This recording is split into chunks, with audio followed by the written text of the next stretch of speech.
across our county, people are suffering from the effects of this terrible recession. People are out of jobs, they've lost their health care, sometimes their retirement savings, and even their homes. And those who still have homes, to add insult to injury, Cook County continues to place one of the highest property tax burdens in the country on our taxpayers, and those taxes continue to skyrocket.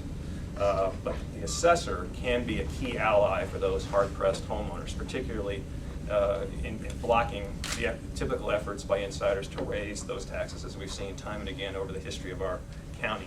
For the past decade, we've been fortunate to have Jim Houlihan in this role, and Jim has championed, among other things, greater transparency in the office, greater fairness, but also the important 7% property tax cap, which is central to protecting taxpayers' interests.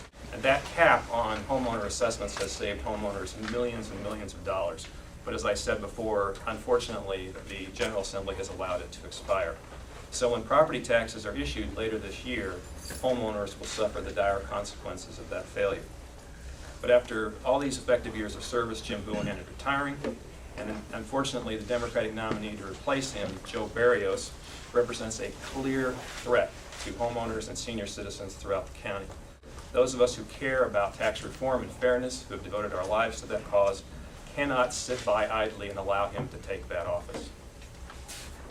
The Better Government Association has called Joe Berrios, quote, pay to play personified, unquote. Not only did he fail to support the 7% assessment cap, but Berrios has also shifted hundreds of millions of dollars of tax burden from commercial interests and special interests onto the backs of average residential homeowners. He's in the pocket of the special interests, and that's affecting all of our pocketbooks. As a longtime member of the Cook County Board of Review and the chairman of the Cook County Democratic Party, Berrios has taken millions of dollars in campaign cash from the very law firms that file tax appeals on the very board that he sits on.